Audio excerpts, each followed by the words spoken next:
Hello and welcome to the Film Pulse podcast, the official podcast of filmpulse.net. Thank you so much for listening. This is episode number 148. My name is Adam Patterson. With me today we have Kevin Rakestraw. How you doing there, Kevin? I'm doing pretty well. Did you have a good Christmas? Oh yeah. Good stuff. Did you get some beef jerky? I did not get beef jerky, unfortunately. No. Apparently, my loved ones don't know me as well as I thought they did.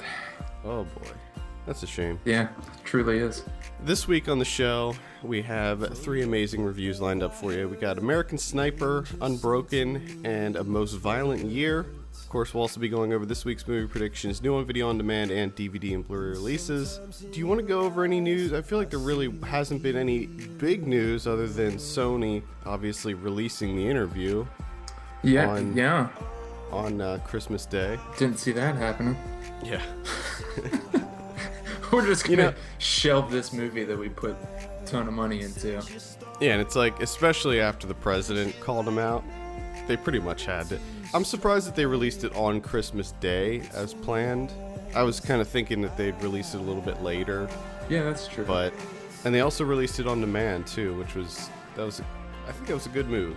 Yes, I would agree. It's funny, like, I feel like they were kind of backpedaling, and I don't think they necessarily redeemed themselves by doing that, but no, they got back a sliver of dignity. Yeah, a sliver. Just a sliver. So you haven't seen the interview yet. I have. We might talk about it. I was gonna say, on a future show. What are your thoughts? Just real quick. It was fine. It wasn't amazing, but I can also see why North Korea didn't want it to be released. I mean, it's a pretty ballsy movie when you think about it. I mean, it's about killing a dictator that's still in power. I don't know if that's ever been done before in a movie. I feel as though it has. I mean, we've seen dictators still in power in movies being made fun of, like in Team America, and I think Chaplin's The Great Dictator. The Great Dictator, but they didn't kill him in that, did they? It wasn't about killing him. I think like they made fun of Saddam Hussein in the Hot Shots movies, I think, and there have been other movies that made fun of dictators in power, but none about actually murdering them. Just stone cold killing them. Yeah, it was. There were a few parts that were really, really funny.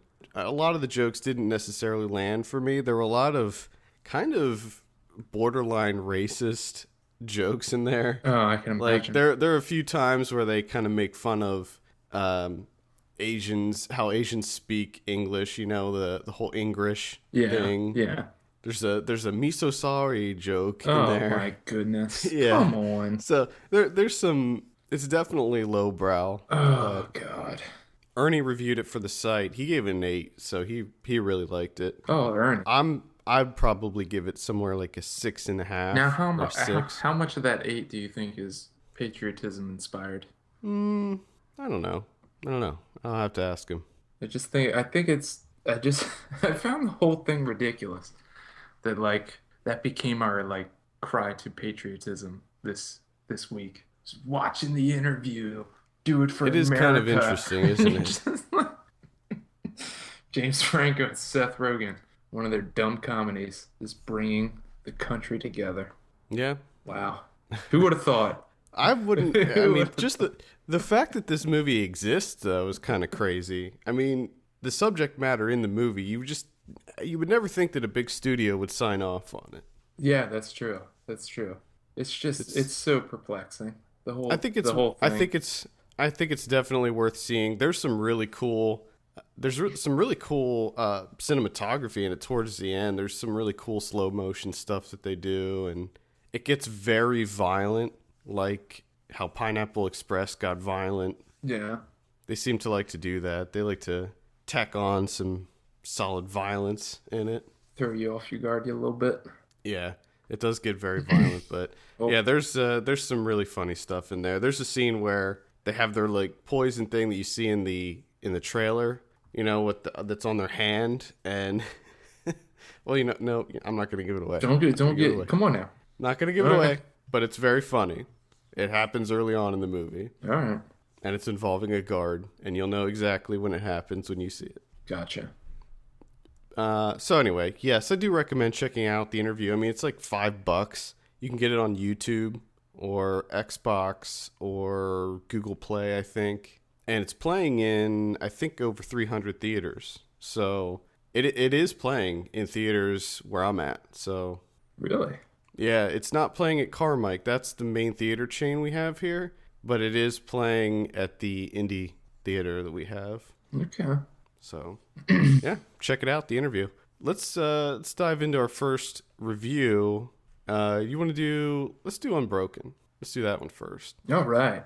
So this is directed by Angelina Jolie, co-written by the Coens. Which is Completely odd. I did not know that at all until after watching the movie.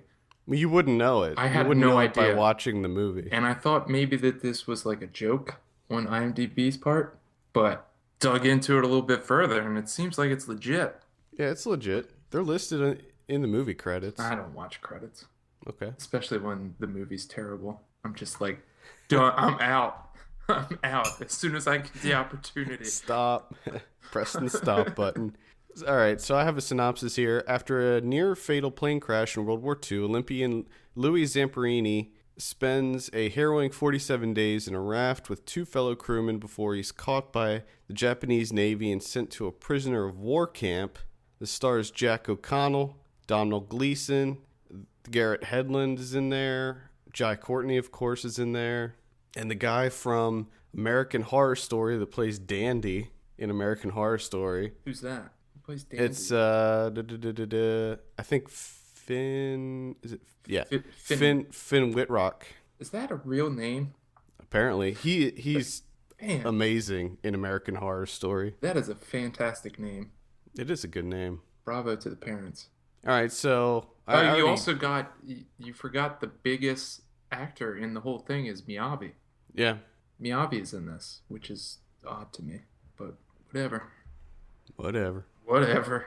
So I already think I have an idea of what you think of this movie, but did you notice that this week's movies, they all kind of have an American theme to them? They sure do. Even A Most Violent Year, very strong Go America. American theme to it. It's all about America. And even if we did review the interview, that would fit in too. Oh, that would take it over the top. It's kind of interesting. It's all about America. It's Christmas week. Go Yeah, America. I guess. All right, Kevin. let's just dive in. What you think? Oh boy. This is so ungodly amateurish. What Really? is only her second movie? Well, So- I mean, and this is the only reason that she is able to make this movie is because of who she is. Because she should not be handling this at all. She took like an incredible true story and just reduces it down to the most mundane viewing experience I've had this year. Just like bullet point biopic at its worst.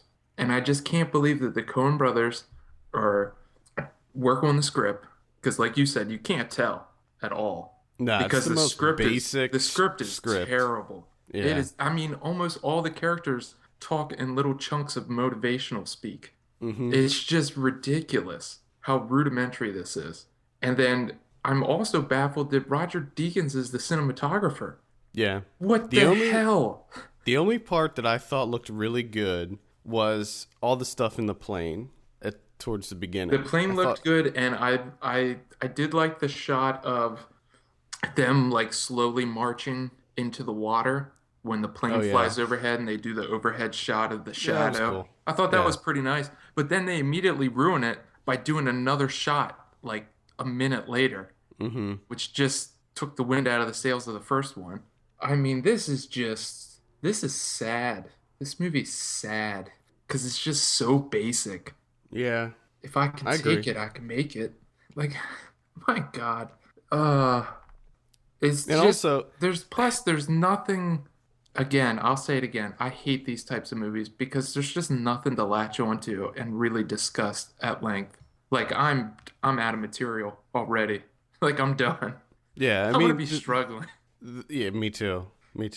The thing about this movie is it doesn't feel like there's any kind of story arc happening. It's just it's almost like a series of vignettes, and it's like, okay, this horrible thing happened to him, then this horrible thing, then this horrible thing, and you see all these terrible things happening to him, and it is an incredible story, but at the same time, I feel like I don't know enough about this guy. I want more. I want more of the character interactions. I want to learn more about how this affected him personally. Well, you're not gonna get that.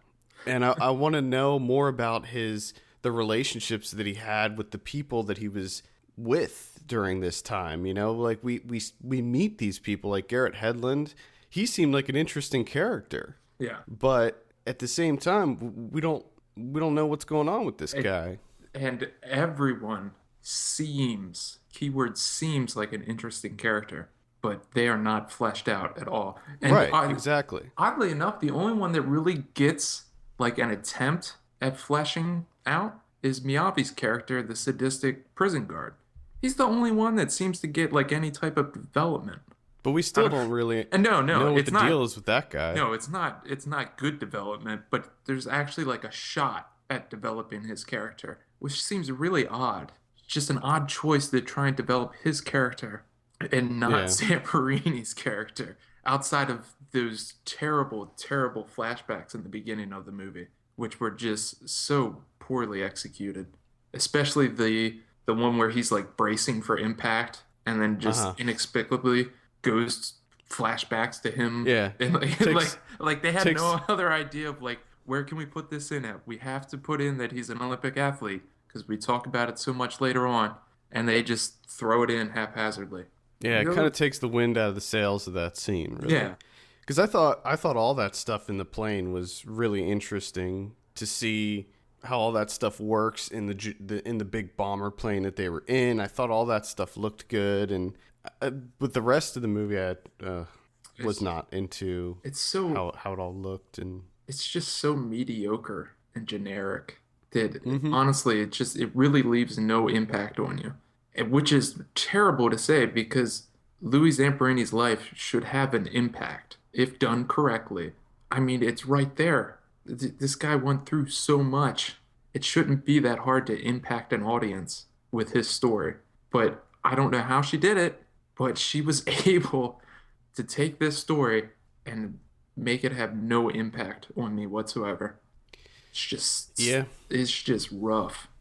And I mean, even like we get into performances, okay, which Jack O'Connell early on this year with Startup just went just unbelievable, where it was like, holy shit, this guy is a leading man. So I was kind of excited to see how he's going to do in Unbroken, because here we go. He has his shot, leading man, and wow, he's not really given anything to do here. well, that's the thing. He's not given much to do, and I thought that he had a hard time with the American accent too. He has kind of a weird accent in this. A little bit. Which that didn't bring it down for me or anything, but I think it's interesting how he's probably going to get noticed for this movie when he should be getting noticed for Startup. Yes. Oh my God, yes. Because he has so much more to work with in that movie on an emotional level. On this movie, he's just getting beat up, and he doesn't even have that many lines. No. Really. He doesn't even have that much dialogue. No. And when he does, it's that bullshit motivational speak where he's just like, if I can take it, I can make it. And it's like, really? That's all you have to say? Everything that's going on, that's it. Okay, sure. It's just like his character is so one-dimensional, which It almost seems that this guy's story would be better suited for, and I'm sure that there is a book, but it seems better suited for a book rather than a movie. Yeah, I think he does have a book. I don't know if like he wrote himself or someone wrote a biography about him. But yeah, definitely read the book. Hell, just read a Wikipedia article about him, for Christ's sake. Well, that's what this is pretty much. I know. This is a Wikipedia article. But poorly done. It's not even a well-executed visual Wikipedia article. I mean, oh my God. The scene for me that just did it in for me was the sequence where he has to hold up that piece of lumber, you know? Yeah. That's the big scene. I know. That's the big. I know. That's the big scene. And he's got to stand there and hold it. And if he drops it, he dies and all this. And just the fact that Jolie has to scan around to all the onlookers, all the slaves that just had, apparently they were allowed to stop working and just watch him. Everybody stopped. I know. They just pan around and it stops at like 4 or 5 different slaves, prisoners of war. And they're just sitting there like, come on, Louis. And it's like, really, that is completely unnecessary. Like, what are you doing? This is just terrible. Terrible. That coal isn't going to mine itself. Well, that's the other thing. They're completely just covered, head to toe, in coal suit, right? And then yet when they flash their smiles, pearly whites. Pearly fucking whites everywhere. I mean, they are just able to brush their teeth apparently anytime they want. They got scope. They got scope in there. They all fucking Trident. I mean, Orbit. Jesus. They got those crest whitening strips in the back. That's all they had money for. That's typical of these types of movies, though. I know, but I hate that half-ass grittiness that they go for in Hollywood. Yeah, movies. you make them look dirty. You put some soot on their face, but they still have to look good. You know, it's like Hollywood ugly. Yeah, that's what it is. Exactly. And that irritates the shit out of me. And I know it's like a really small thing to get kind of hung up on, is like, oh, fucking white teeth again. But god damn it, just rub a little black soot on the teeth. Come on. Yeah, just make them a little bit yellow, more yellow. Something. Plus, was every soldier in World War II a pretty boy? Come on now. In their crew, yeah, it seemed that way. My goodness. It definitely seemed that way.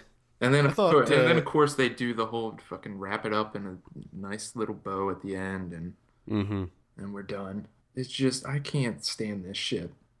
Yeah, I was not into this movie either. Well, and plus you got that score going on the whole time, which just, maybe it's just me, but that type I didn't of even pay attention to the score. It irritates the shit out of me.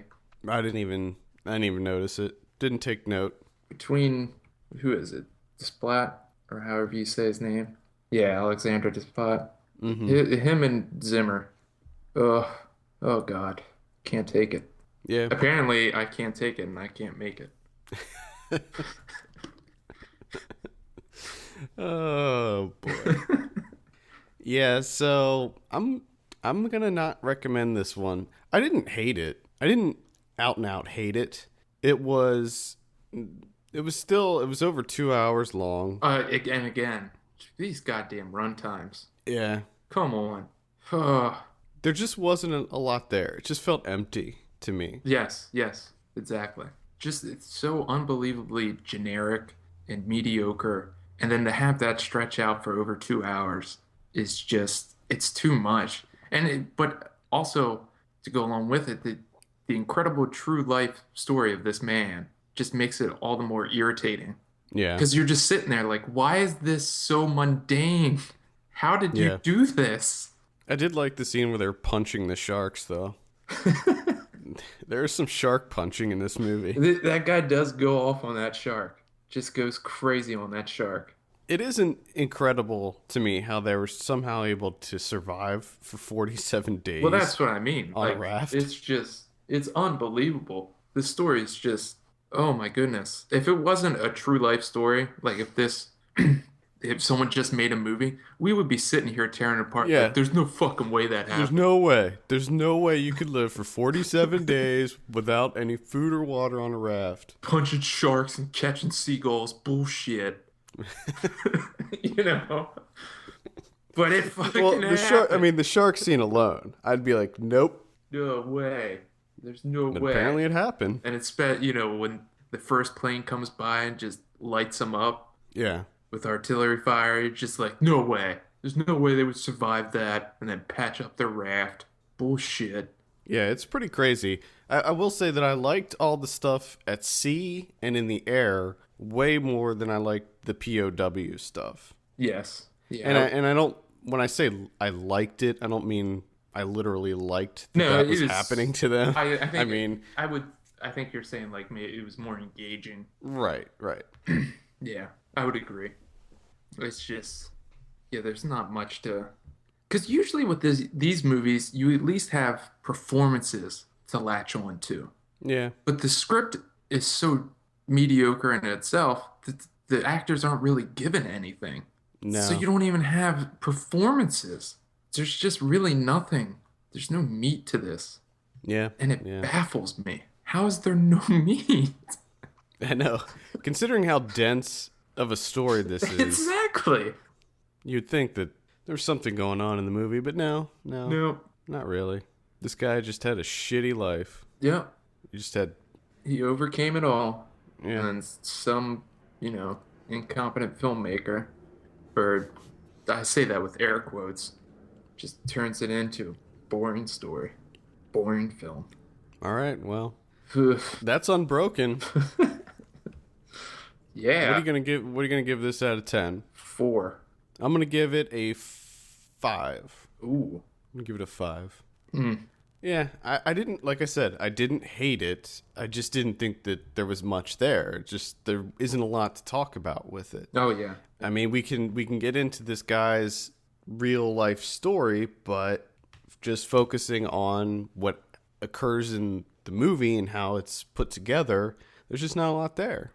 Yeah. So I agree. they have it Unbroken playing in, I don't know if it's in select, I think it's in select cities now. All right, let's move on to American Sniper. So this is directed by Clint Eastwood, and it stars Bradley Cooper, and Sienna Miller's in there for a short time. I have a synopsis. Navy SEAL sniper Chris Kyle's pinpoint accuracy saves countless lives on the battlefield and turns him into a legend. Back home to his wife and kids after 4 tours of duty, however, Chris finds that it is the war he can't leave behind. Now, this is another one, similarly to Unbroken, that Very similar. I didn't hate it, but at the same time, I felt like it was a bit lacking in the characters, and they explore it a little bit with Chris Kyle and his PTSD. But again, it's a very rudiment. But yeah, they don't. I feel like they don't. Clint Eastwood doesn't cover that as much as he covers the shit that he had to go through in his 4 tours. Yeah. And that's kind of the interesting thing about this movie. Like Unbroken, it's almost segmented in how it's portrayed. It's like, here's what happens in his first tour. Here's what happens in his second, third, and fourth, and so on. And then they have these little interludes in between where he comes home, and every time he comes home, he's just a little bit more fucked up than the previous time. He's just a little more distant than he was before.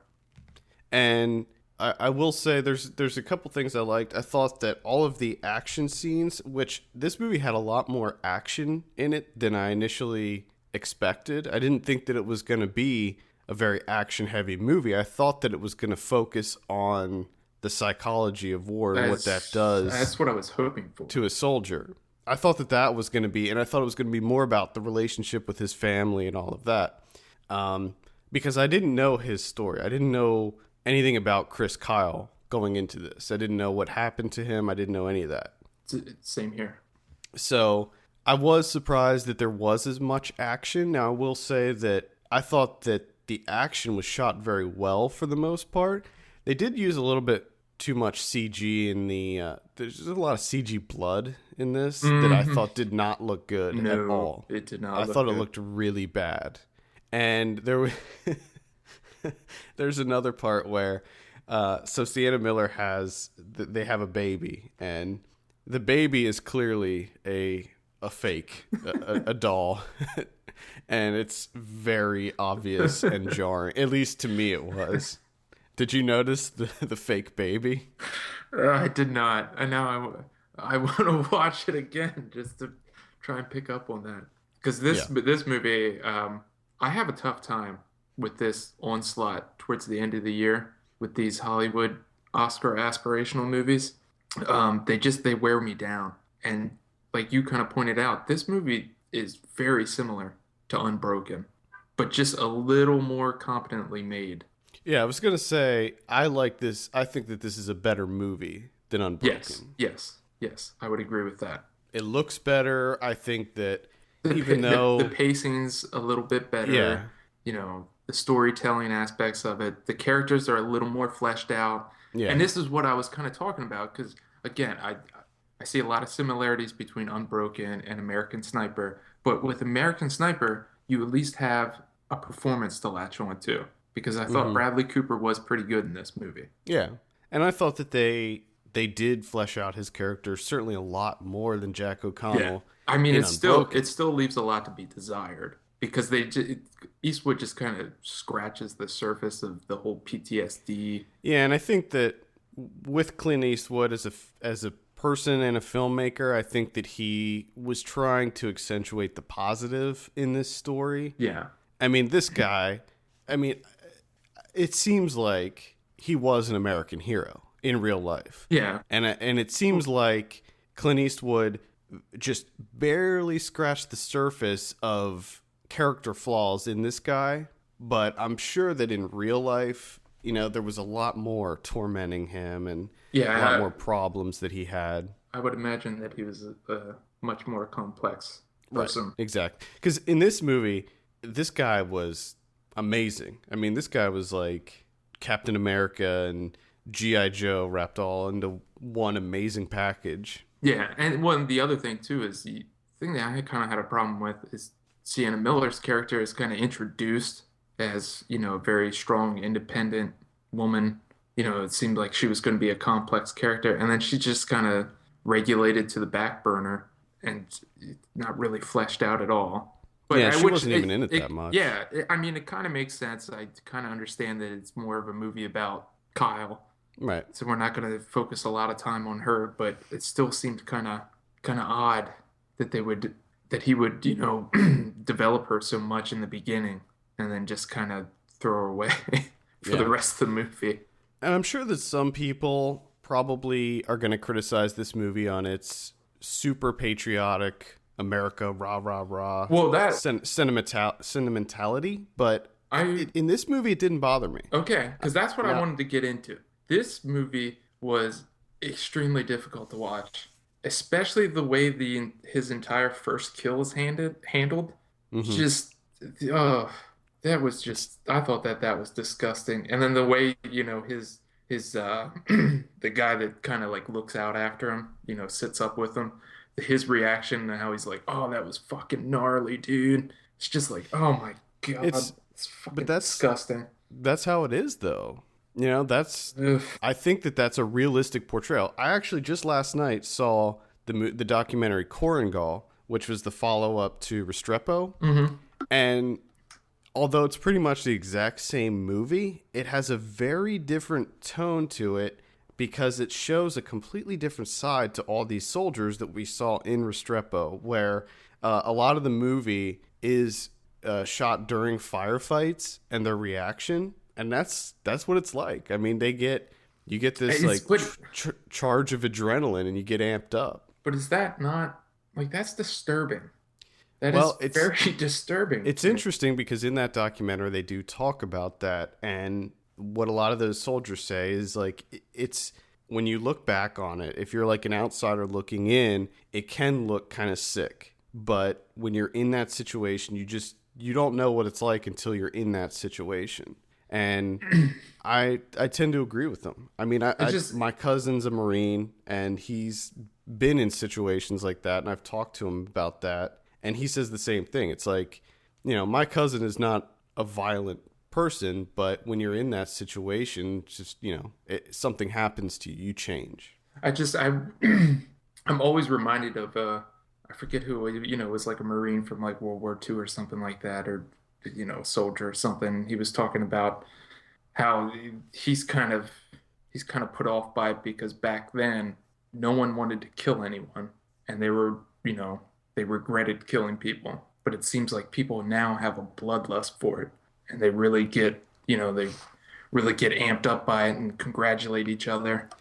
I never got the It's impression just that Chris Kyle had that mm-mm. No, bloodlust. no, no. I do want In to point that out that it was I like the way that was kind of handled because when that guy sort of goes off and he's like, "Oh, that was fucking gnarly, man." And Chris Kyle's character is, Bradley Cooper is like, "Get the fuck off of me." He's yeah. not into it at all. Yeah, I mean, I think the way Chris Kyle viewed that whole situation and the things that he had to do, it was him doing his duty. And I think that that's probably how a lot of soldiers and Marines and everybody in the military, that's how they view it. And just that put me off. That was off-putting, to say the least. And then to follow it up the way Eastwood does is, a little bit later, there's just this like montage sequence, like highlight reel of Chris Kyle's kills. Like they just, rack them up real quick. And then later on in the movie, Chris Kyle's watching the Mustafa, because it kind of turns into this, what was that movie with Jude Law? The battling snipers? Was that Enemy? Yeah. Enemy at the Gates. Yeah. It kind of turns into that with the Syrian Olympic sniper. And he's watching the video of Mustafa and he gets all pissed off because he's like, oh, Mustafa films these and sells them out on the street. He's a savage. And it's like, well, that's kind of what Eastwood's doing right now. He's doing the same thing. He's like a highlight reel of all your kills. So I don't know if Kyle would really be into that. I don't know. Because I saw him as kind of the same thing. Yeah, it was funny because there were several times throughout, because he got a nickname. They called him the Legend, right? Wasn't that? Yeah, yeah. So he gets this nickname. He doesn't ask for it. He doesn't want it. No. And the whole time, he's very humble to all of this stuff. He doesn't want the notoriety. He doesn't want the recognition and the fame and all of that stuff that's coming along with it. He's there to do a job. And he focuses on the mission. And while everyone around him is giving him a pat on the back and think, basically trying to get him to recognize how amazing he is, he's just like, I don't want any of that. Yeah. I don't want any of that. So, yeah, you could be right about that. Just some of Eastwood's decisions are off-putting. The way that he kind of, maybe it's just me because I have trouble with that stuff. Because you hate America, clearly. Clearly, you're not a patriot. Right, come on now. I'm just kidding. You son of a bitch. I think that people tend to unfairly criticize a lot of these movies for being too patriotic or too American, and I don't think a movie should immediately be judged on that, especially when it all depends on the subject matter. I could look at Lone Survivor, which was another big war movie that came out last year around the same time, and that was terrible. Yeah, and that took the idea of patriotism and bastardized it into this ridiculous display. Yeah, and because an act of valor too. That was even worse. This, to me, American Sniper never felt like a recruitment tool. Right. Like those movies seem to be, from what you've told me and what I've heard from other people. I never got the sense from American Sniper that this is like, sign up for the Army, sign up for the Marines, Navy SEALs, go America. I never really got that sense from it. So I'll give Eastwood that. It's just some of that killing stuff. It's just... Well, it was intense, a lot of it. Especially when he decides to go down and help with the guys that are searching the houses and stuff. Because that was the other thing about this movie, is it does get very tense at times and suspenseful. I mean, especially that opening scene with when he does get his first kill. Like, that whole sequence, I was just like, oh my God, this is crazy. Yeah. And that's what you see in the trailer too. Yeah. But again, Bradley Cooper, I thought, did a fantastic job with his character. Yeah, I agree. It was a great performance. I mean, he's really solidifying himself. Yeah, he's coming into his own. I mean, he can do comedy, he can do drama, he can do pretty much anything. He's all over the place. He can be a raccoon.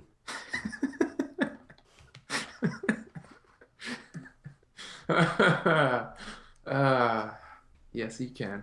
Yeah, how many other people play raccoons? Not many.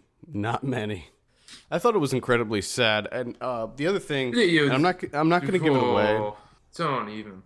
My goodness. I know exactly what you're going to talk about. And like you said, I didn't know this story at all. I've never heard of this guy. And the way this movie ends, oh my goodness. It was the same.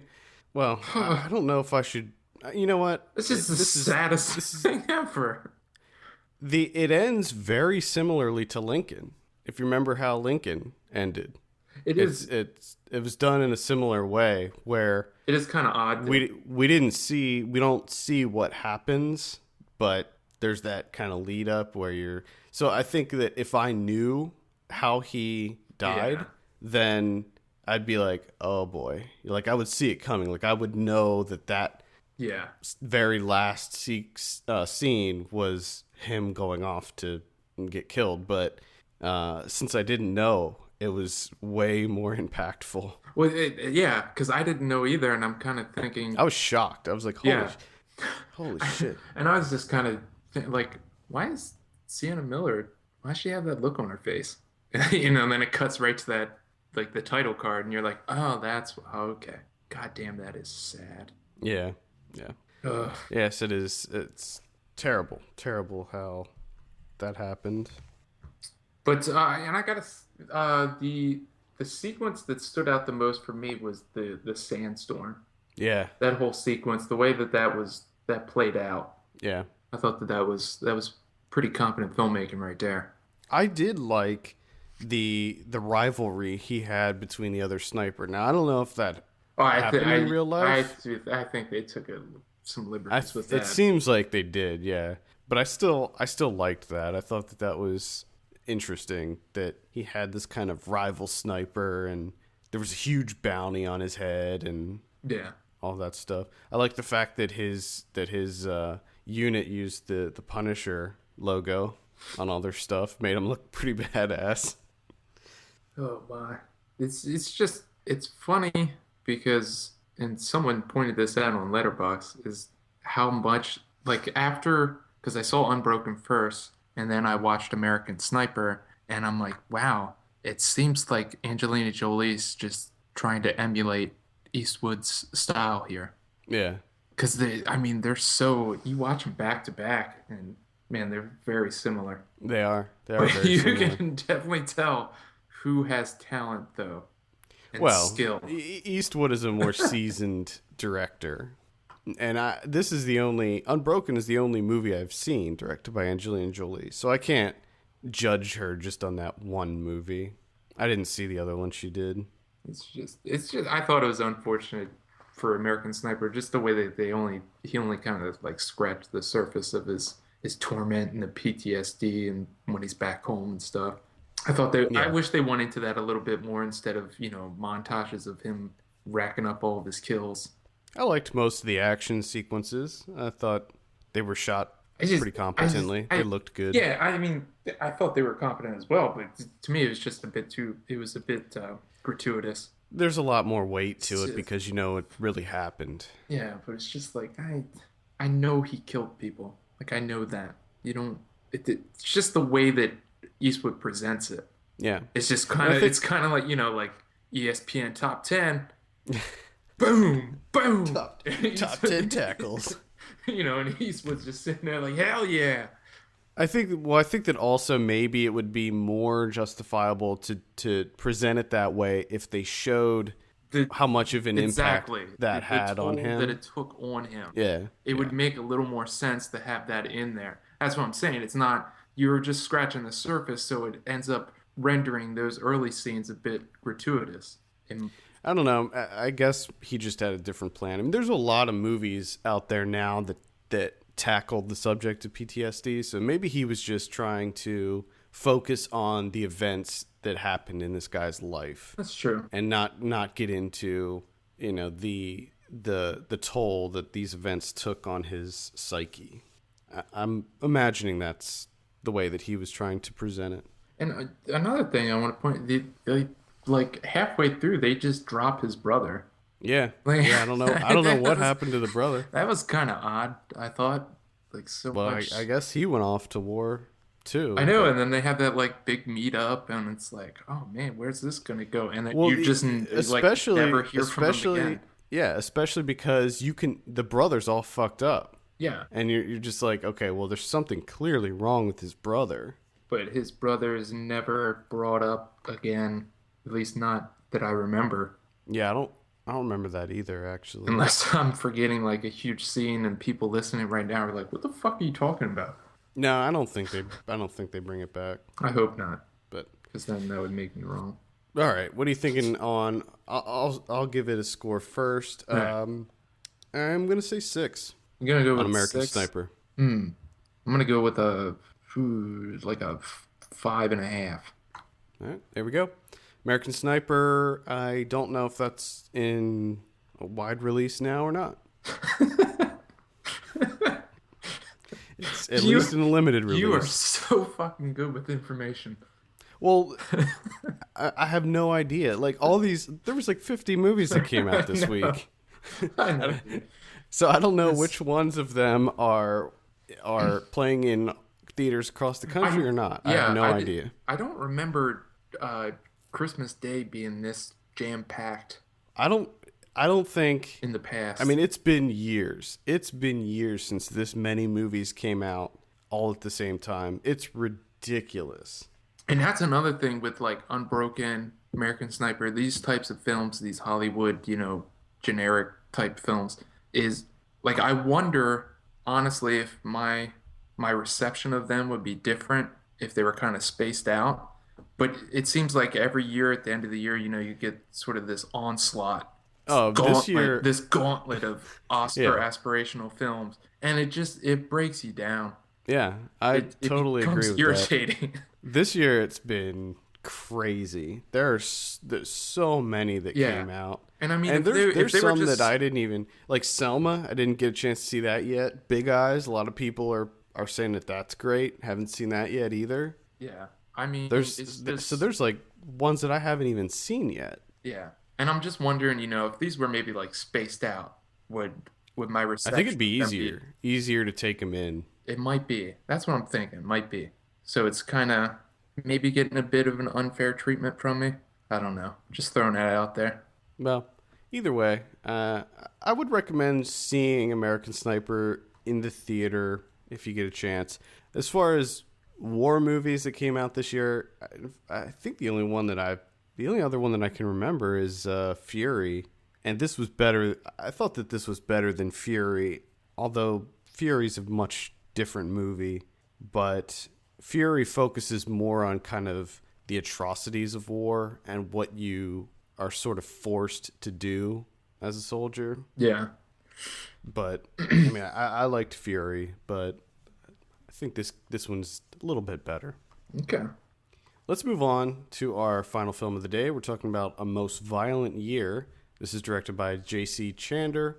I have a synopsis here. In New York City, 1981, an ambitious immigrant fights to protect his business and family during the most dangerous year in the city's history. This stars Oscar Isaac, Jessica Chastain, David Oyelowo.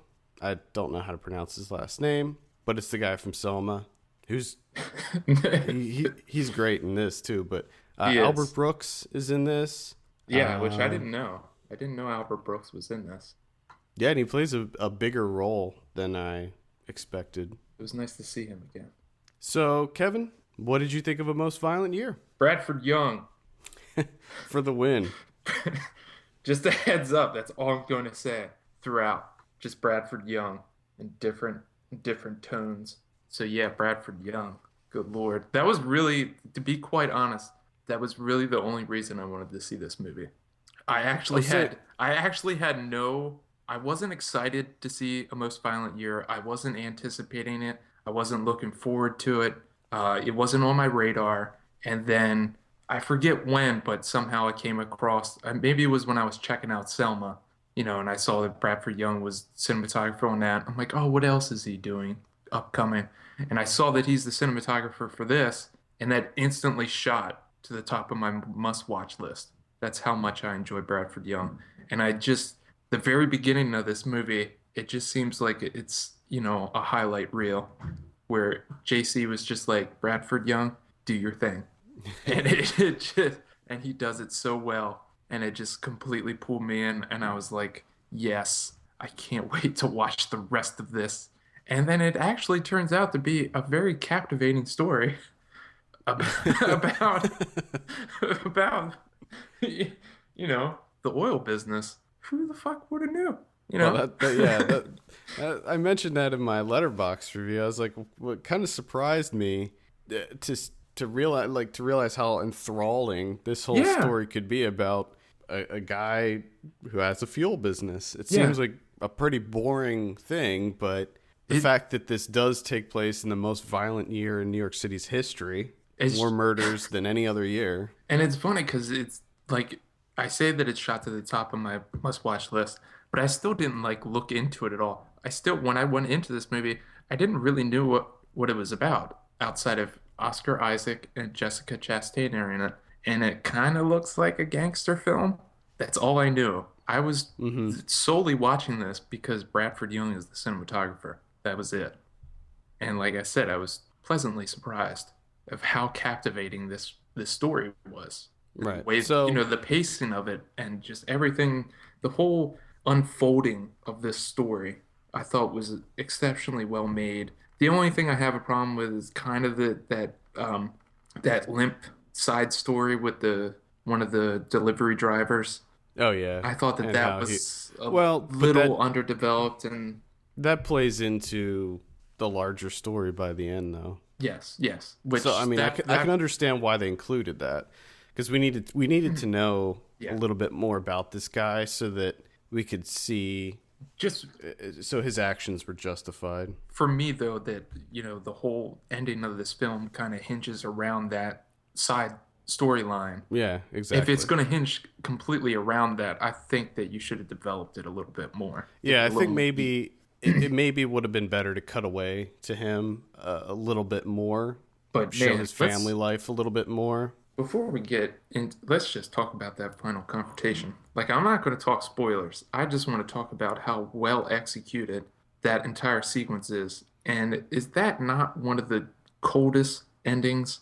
Loved it. I mean, just the subtlety of how Oscar Isaac reacts and the first action that he takes after everything transpires.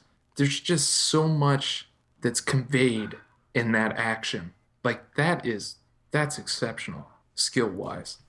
And Let me, in lesser hands, Oscar Isaac would say something, like some bullshit on the nose dialogue, yeah, to yeah. convey the way he has things prioritized. But just that little and the way it was shot too, it was just oh boy, whew, that Yeah, was so harsh. I love this movie. This movie's I mean, it takes place in New York City in the early 80s. I'm already on board. Hmm. You throw in some amazing cinematography, outstanding performances from Jessica Chastain and Oscar Isaac. Oh, They were Oscar both Isaac is I mean, they knocked it out of the park in this. Fantastic. And let's just talk about the story a little bit before I get into it any further. So basically, it's about this family, Jessica Chastain, Oscar Isaac, are a couple. They own this fuel company. I think it's oil, right? They're selling oil. yeah. And they are trying to expand their business. They're trying to buy this very expensive property so that they can grow their company. And while trying to settle this deal, basically all of their delivery trucks are getting hijacked and they're losing tons and tons of money on this. So Oscar Isaac's trying to work this deal out to get this property while trying to work with the DA in solving this hijacking problem, and he's trying to find out who's doing it. But there's also, he finds out that the DA is about to indict him for basically, I don't even think he knows why they're going to be indicting him, because the whole thing about this character is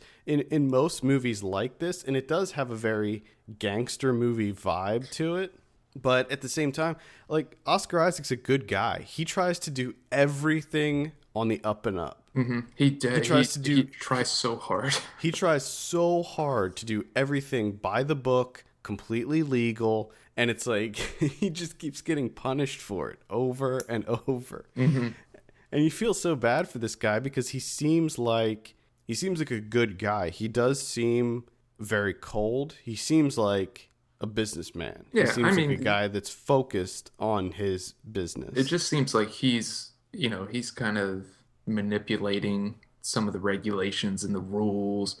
But as he points out, everyone's doing it. It's just Apparently, that he's yeah, small time and they're going after him because they always go after small time people. They never go after the big companies. yeah. Apparently, what they're doing in their business is standard practice Hmm. for the Yeah, fuel, it's the illegal, fuel but at the companies. same time, standard practice. It happens a lot. And But do they ever even say what it is? I mean, we know that there was some cooking of the books going on, but yeah, other than that, which is the interesting thing because Jessica Chastain's character is the one that kind of has, she kind of hints at this like small time gangster well, background, like her family, and her and father was yeah, a mobster. and she's trying to push that that's the direction Oscar Isaac needs to go, and even at one point calling him out and calling him a pussy for not doing it, and he's trying so hard not to go the gangster route, but it's not working out for him. And it's kind of interesting because as much as I liked Chastain's performance, there's there's this turning point where you think like, oh my God, this is going to become it's going to become Chastain's movie. Like she's stepping into the forefront Yeah, here. She's yeah. going to take it over. Because she does, yeah, she does kind of take charge at one point. And it kind of has this like Macbeth feel to it. And then all of a sudden she's just like kind of gone. She just like steps back into the shadows, Yeah, yeah, which was kind of disappointing. I would have liked to see more of her, but yeah. I agree. Yeah, it's a minor quibble. Minor quibble. yeah. Very, very minor quibble. I mean, this movie hit all the right notes for me. I thought that it was it. There's not a lot of action that happens in it per se, but at the same time, it there's this tension that just continuously builds as you're watching it, especially when you start to find out that he forbids any of the drivers from carrying guns, but then they do it anyway. And so there's this whole thing with that, and the hijackings continue, and then he eventually finds out who did it. And there's a really there's actually two chase scenes in this. The one involving Oscar Isaac I thought was awesome. Hmm. But yeah, I really enjoyed every moment of this. I don't know. I think it just maybe is coming out too late that it's not getting a lot of. It seems like not a lot of people are talking about this. Yeah, I know, it is quite odd. I mean, top ten lists are coming out this year, and I'm not seeing it on any top 10 list. It's like, what's going on here? This movie's great. I mean, I don't. Especially considering how much people went ape shit for All Is Lost. Yeah, exactly. And I mean, you got Oscar Isaac in there and you got Jessica Chastain. But yeah, you're right. It's kind of just went under the radar. I mean, this is most certainly going to land on my top 10 of the year because it looks amazing. I love the story. I love the setting. So it was Performances are awesome. fantastic. You just see there's a lot going on here. A lot of good stuff. Good Yeah. stuff. Bradford Young. So this comes out on December 31st. So absolutely check this out when it hits theaters Get that. because you will definitely like it. I think, and it didn't feel too long. It comes in at just about 2 hours. It felt like a good length. A lot of these movies tend to be very sprawling because it is kind of the way it's structured is very similar to a mafia movie, Hmm. a gangster movie. And a lot of times those movies span decades and they take a long time to tell the story But he keeps it just because he keeps it tight.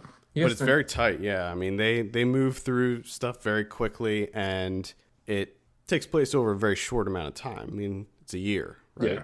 Yeah. It's not bloated like most of the other films that we've been discussing for the last couple of weeks. Even Yeah. though it is a little over 2 hours long, but it never feels bloated. I didn't think. No, no, and I think that it moves. The pacing is right. I mean, it doesn't feel like it is dragging in any parts. It slowly builds the pace, and I think it works. Yeah, he does a good job of building tension throughout, even though it is a kind of like a small scale storyline that's going on here. Yeah, it's not this giant. It's not The Godfather. Yeah. You know, you don't have tons of characters and tons of side plots and things like that. It is very simple. It's just a guy trying to grow his business. Yeah, that's all he's Guy doing. trying to grow his business. That's it. That's all he's doing. And the terrible things that happen. But damn, that last sequence. Whew. Yeah. That's what I'm talking about. That's one of the best scenes of the year for me. Yeah, That's, I will agree. That's stone cold, ice cold. All right. What are you going to give A Most Violent Year? I'm giving The Most Violent Year a Bradford Young out of 10. Okay.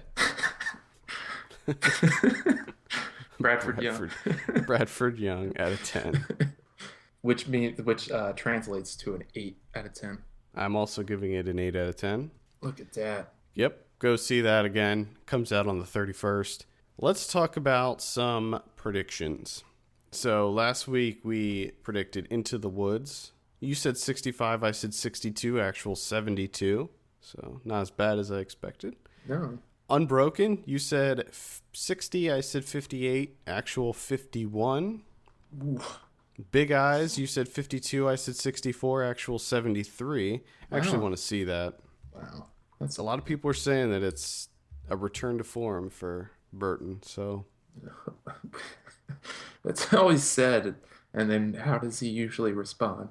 By going right back to shit. Yeah. I'll check it out, though. I'm interested. That is playing in my area, so I might try to check that out today. The Gambler, you said 48, I said 52, actual 47. See, I completely forgot that even these movies came out. I know. Like, I was thinking of as bad the number, and I wasn't even taking into consideration Into the Woods, Big Eyes, and The Gambler. My goodness. Whew. Yep. So we also have American Sniper.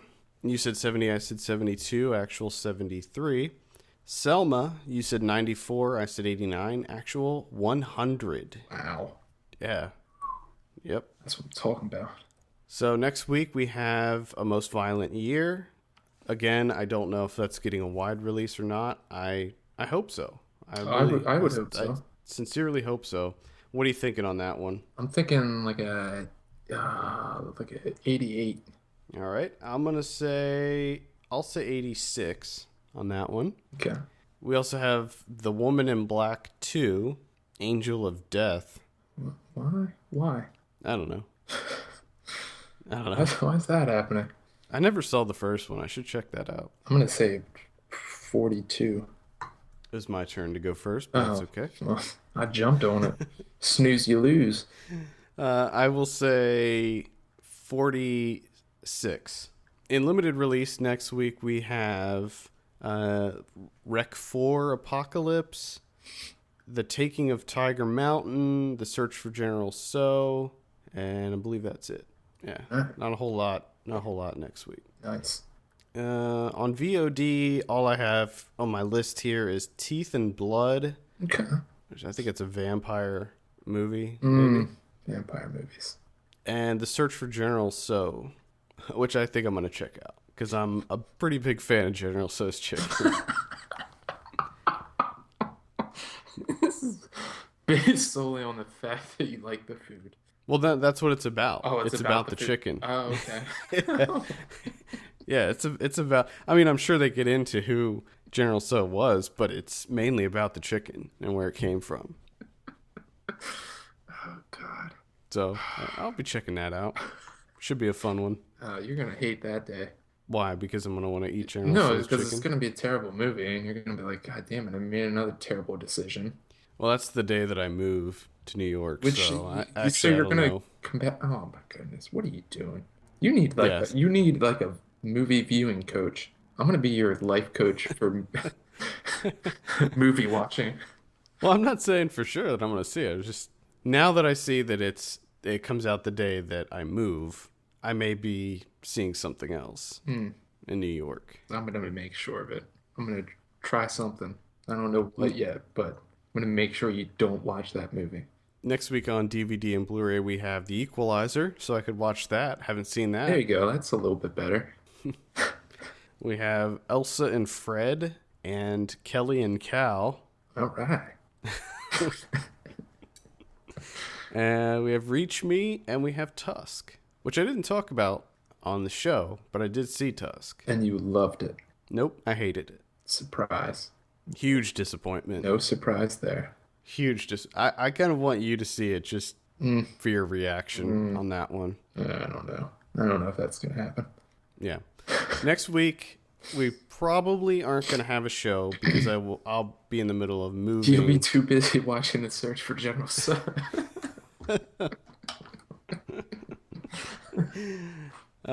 I'm gonna see if maybe we can work something out so that we do have a show. It'll probably come out a couple days late if that's the case. But don't worry, if we don't have a show next week, we will be back the following week. And we'll probably be doing our top 10s on that show. Okay. So send us your questions. Podcastfilmpulse.net is the address. We'll be sure to answer them on the show. Follow us on Twitter @FilmPulseNet and @FilmPulseKevin. And be sure to rate us on iTunes. We appreciate that so very much. For Kevin Rakestraw, my name is Adam Patterson. We'll see you on Thursday for Ryan Watches a Movie.